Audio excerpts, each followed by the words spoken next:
Vicesimus Knox, on the unmanliness of shedding tears. To shed tears is considered, in modern times, as unmanly.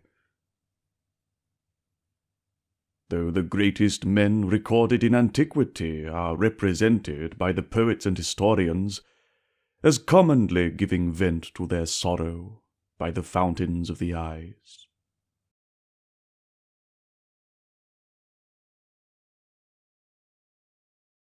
The epithet dakrukion, which describes heroes shedding tears, is very frequent in Homer.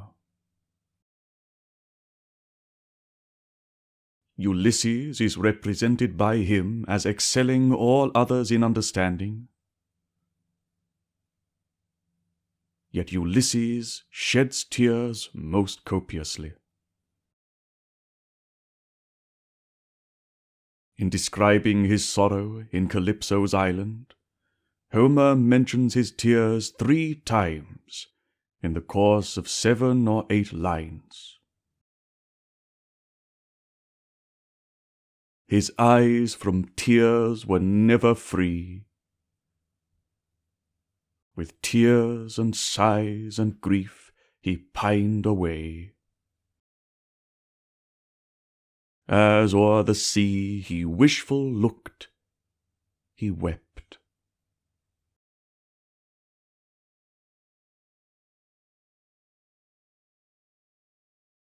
It may then fairly be concluded that this great judge of human nature did not consider tears as disgraceful to the understanding, and that he did not imagine them derogatory from the character of courage, may be collected from his causing his greatest hero, Achilles, to shed tears in profuse abundance. When Achilles relates the ill usage he had received from Agamemnon, Homer concludes the recital with, "Thus spoke the weeping hero. Before him, as he wept, his mother stood. Why weeps my son?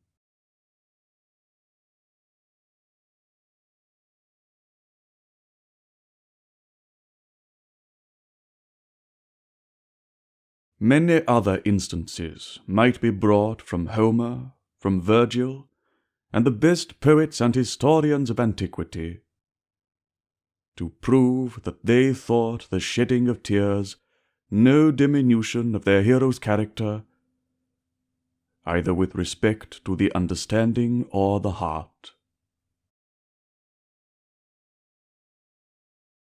If I may be allowed to take an instance from the Gospel as well as from pagan authors, let it be remembered that Jesus wept.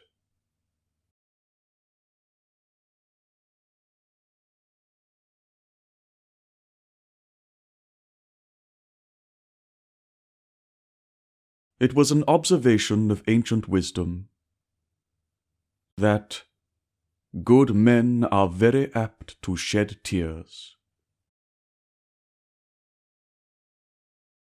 And this epithet, good, was not understood by them in the sense in which the French accept it, when they make good synonymous with weak and foolish. There is indeed so much misery in the world that he who does not feel it, and express his feelings as nature intended that he should, must be deficient in some of those organs which are necessary to constitute natural excellence.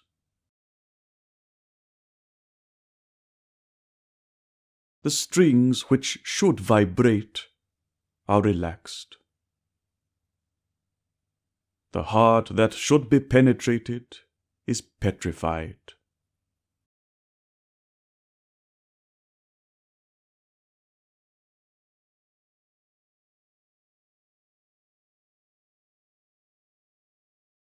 vice, luxury, excess, gaming, and a long converse with corrupt company, are found capable of contravening nature and drying up the lacrimal glands as the sunbeams scorch the fibres which should give nutriment, verdure, and growth to the herbage of the meadow.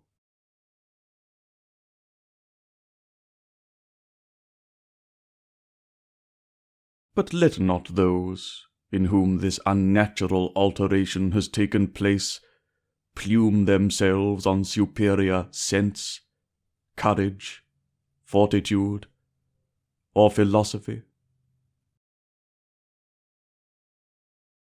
Their insensibility is defect, not perfection.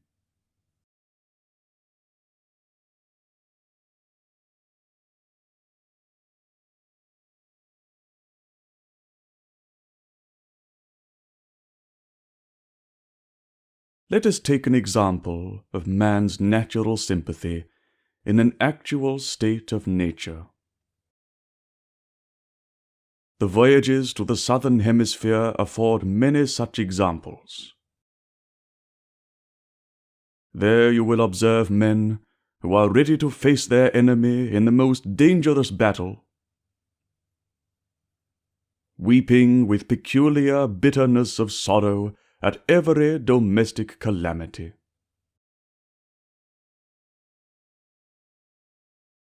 Look at home for a contrast, and behold a gamester of St. James's, long hackneyed in the pleasurable world, beholding the greatest misfortunes which can befall himself, his family, or the stranger within his gates, with a perfect sang-froid, cold-bloodedness, with eyes which scorn to shed a tear in the most trying circumstances of affliction.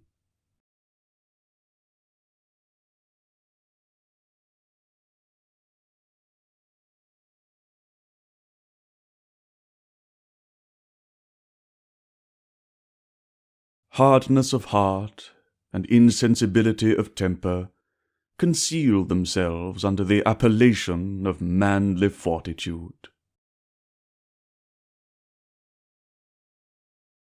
To shed tears on sorrowful occasions is no mark of a weak understanding, but of that tenderness and susceptibility which, as it is the noblest distinction of human nature, is emphatically styled humanity.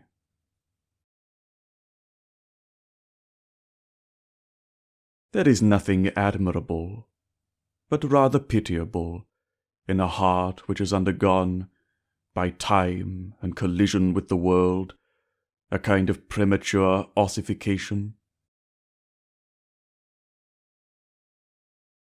Nor let the most elevated among the sharers of human nature, and of all the evils it is heir to, blush at being seen to give vent to grief by the floodgates of the eyes.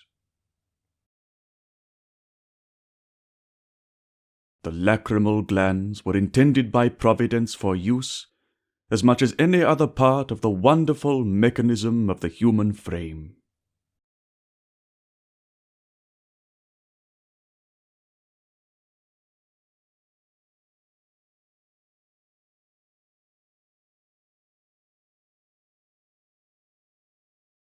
It must be allowed that tears have been brought into disrepute by their abuse.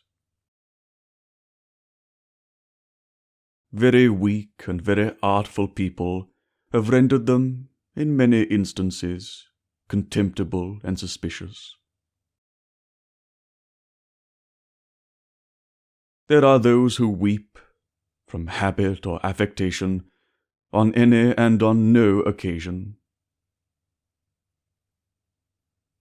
who seem to think a pearled drop as great an ornament to the cheek as the diamond suspended on the ear, who, when they cannot prevail by argument, have recourse to tears to excite compassion,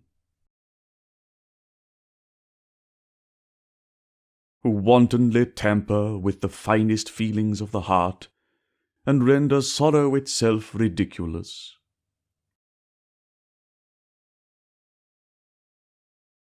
Such persons should be watched with circumspection, for some symptom will appear to an accurate observer which will betray their imposture. The usual error of such persons is to pass the limits of the occasion, to weep to excess, to overact their part, to seek spectators and witnesses of their affected sorrow, instead of retiring, as nature teaches, to silence and to solitude.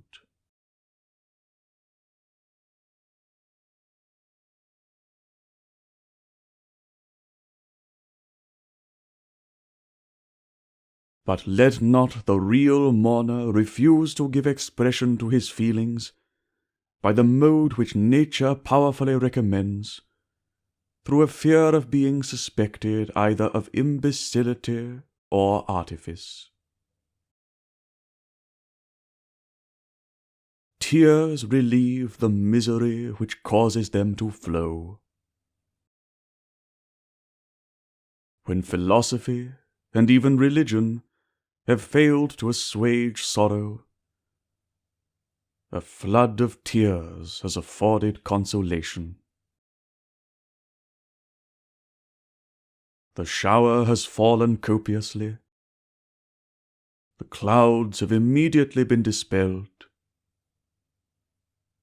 and the sky has resumed all its beautiful serenity.